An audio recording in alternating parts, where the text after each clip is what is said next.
കോയമ്പത്തൂർ കാഴ്ചകൾ ഉൾപ്പെടുത്തിയിട്ടുള്ള 4ാമത്തെ part video ആണ് ഇന്നിപ്പോൾ ഞാൻ ഈ ചെയ്യുന്നത്.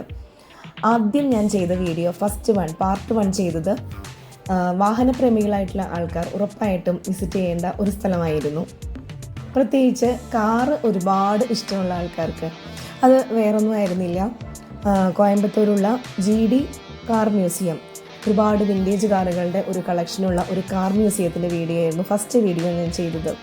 അപ്പോൾ അന്ന് ഞാനത് ചെയ്ത സമയത്ത് പറഞ്ഞിരുന്നു ഇതിനോടൊപ്പം തന്നെ നമ്മൾ ഒരു സയൻസ് മ്യൂസിയവും കൂടി കണ്ടിരുന്നു, അതിൻ്റെ വീഡിയോ ചെയ്യുമെന്ന്. അപ്പോൾ ഇന്ന് ചെയ്യുന്നത് GD സയൻസ് മ്യൂസിയത്തിൻ്റെ കാഴ്ചകളാണ്.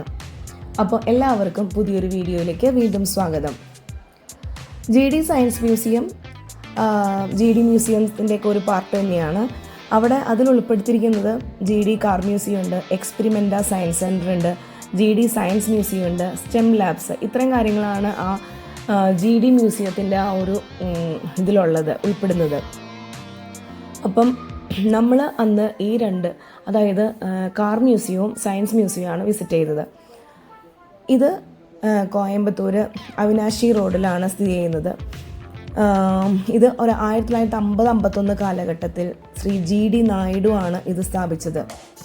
ഒരുപാട് കളക്ഷനുകളുണ്ട്, പണ്ടത്തെ ഇലക്ട്രോണിക്സ് ഉപകരണങ്ങളുടെ മെഷീനറീസ്, ക്യാമറാസ്, കാൽക്കുലേറ്റർ എന്ന് വേണ്ട പലതും, കമ്പ്യൂട്ടറുകൾ, ട്രാൻസിസ്റ്റേഴ്സ്, റേഡിയോസ്, നമ്മൾ കാണാൻ ഒരിക്കൽ പോലും ചാൻസ് കിട്ടാത്ത കാര്യങ്ങൾ, അതായത് പണ്ട് ഉപയോഗിച്ചിരുന്ന കാര്യങ്ങളൊന്നും നമ്മൾക്ക് ഇങ്ങനെ ഒരു മ്യൂസിയത്തിലൂടെ അല്ലാണ്ട് കാണാൻ സാധിക്കില്ലല്ലോ.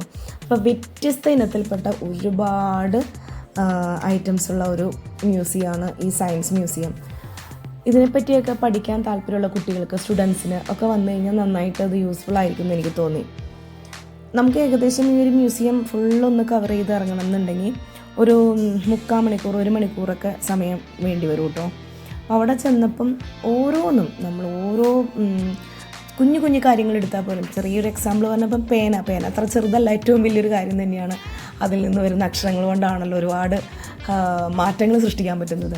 അപ്പോൾ പേനയുടെ തന്നെ ഒരുപാട് പഴയ കളക്ഷനുകളും, അങ്ങനെ ഓരോന്നും, ഞാൻ എക്സാമ്പിളായിട്ട് പേന എടുത്തു എന്ന് മാത്രം, പലതും അടുക്കളയിൽ ഉപയോഗിക്കുന്ന ഉപകരണങ്ങൾ, പഴയകാല അടുക്കളയുടെയൊക്കെ ഒരു മോഡലുകൾ എന്ന് വേണ്ട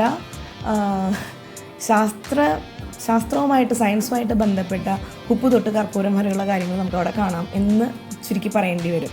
ഭയങ്കര രസമായിരുന്നു കേട്ടോ. സമയമെടുത്ത് നമ്മളിങ്ങനെ ഓരോന്ന് കണ്ട് പോകുമ്പം പലതും മൺമറഞ്ഞു പോയതുപോലെയൊക്കെ നമുക്ക് ഫീൽ ചെയ്യുന്ന കുറേ കാര്യങ്ങൾ നമുക്ക് അവിടെ, ചിലപ്പോൾ ഒരു പക്ഷേ നമ്മളൊക്കെ കുറച്ചൊക്കെ ഉപയോഗിച്ചിട്ടുണ്ടാവും, അയ്യോ ഇതൊക്കെ നമ്മൾ ഉപയോഗിച്ചതാണല്ലോ എന്നൊക്കെ നമുക്ക് തോന്നും. അങ്ങനത്തെ കുറേ കാര്യങ്ങളൊക്കെ നമുക്ക് കാണാൻ സാധിക്കും. ഇപ്പൊന്നും അത് നിലവിലില്ല. അപ്പോൾ കൂടുതലൊന്നും ഇതിനെപ്പറ്റി പറയാനില്ല. നമ്മൾ കാർ മ്യൂസിയം കണ്ടപ്പം പറഞ്ഞ മാതിരി തന്നെ വിസിറ്റിംഗ് അവേഴ്സൊക്കെ ട്യൂസ്ഡേ തൊട്ട് സൺഡേ വരെ 9 AM to 6:30 PM വരെയാണ്. മൺഡേ പിന്നെ നാഷണൽ ഹോളിഡേയ്സൊക്കെ അവിടെ ക്ലോസ്ഡ് ആയിരിക്കും. പിന്നെന്താണ്, ഇത്രയൊക്കെയാണ് അതിൻ്റെ വേറെ കാര്യങ്ങളൊക്കെ പറയാനുള്ളത്. അപ്പം ജസ്റ്റ് ഇങ്ങനെ ഞാനിതൊന്ന് അവിടെ കണ്ട കാഴ്ചകൾ പകർത്തിയെടുത്തിട്ടുണ്ട്. അപ്പം കാണാൻ താല്പര്യമുള്ളവരൊക്കെ ഒന്ന് കണ്ടു നോക്കുക, ഒരു എക്സ്പീരിയൻസ് അത്ര തന്നെ. സയൻസൊക്കെ കൂടുതൽ ഇഷ്ടമുള്ളവർക്ക്, അതുമാതിരി സ്റ്റുഡൻസിന് ഇങ്ങനത്തെ കാര്യങ്ങളൊക്കെ കാണാൻ താല്പര്യമുള്ള കുട്ടികളൊക്കെ ചിലരുണ്ടാവും. അങ്ങനെയുള്ളവർക്കൊക്കെ പോകാൻ ഒരു നല്ല സ്ഥലമായിരിക്കും. പ്രത്യേകിച്ച് നമ്മൾ ഈ GD മ്യൂസിയം വിസിറ്റ് ചെയ്യുകയാണെന്നുണ്ടെങ്കിൽ ഉറപ്പായിട്ടും കാണേണ്ടതാണ് ആ ഒരു കാർ മ്യൂസിയത്തിൻ്റെ ഇതും, പിന്നെ അതുപോലെ തന്നെ ഈ സയൻസ് മ്യൂസിയവും. എന്തായാലും നമ്മൾ സ്പെൻഡ് ചെയ്യുന്ന പൈസയ്ക്ക് വർത്തുണ്ടെന്ന് ഞാൻ വിചാരിക്കുന്നു. അത്രയധികം കാര്യങ്ങളും കാഴ്ചകളൊക്കെ നമുക്കിവിടെ കാണാൻ സാധിക്കുന്നുണ്ട്. അപ്പോൾ ഓക്കെ, ഞാൻ ഇനി കൂടുതലൊന്നും പറയുന്നില്ല. ജസ്റ്റ് ഈ വീഡിയോ ബാക്കി കാര്യങ്ങളൊക്കെ ഇങ്ങനെ നമുക്ക് കണ്ടു പോകാം. ഓക്കെ, എൻ്റെ ഈ ചാനൽ നിങ്ങൾ ആദ്യമായിട്ടാണ് കാണുന്നതെങ്കിൽ ചാനലിലെ വീഡിയോസൊക്കെ ഒന്ന് കയറി കണ്ടു നോക്കുക. ഇഷ്ടമാണെങ്കിൽ ഒന്ന് സബ്സ്ക്രൈബ് ചെയ്യുക. അതുപോലെ നിങ്ങളുടെ അഭിപ്രായങ്ങളും നിർദ്ദേശങ്ങളൊക്കെ കമൻ്റായിട്ട് രേഖപ്പെടുത്തുക. അപ്പം അടുത്ത വീഡിയോസായിട്ട് നമുക്ക് കാണാം. അതുവരേക്കും ബൈ. Thank you.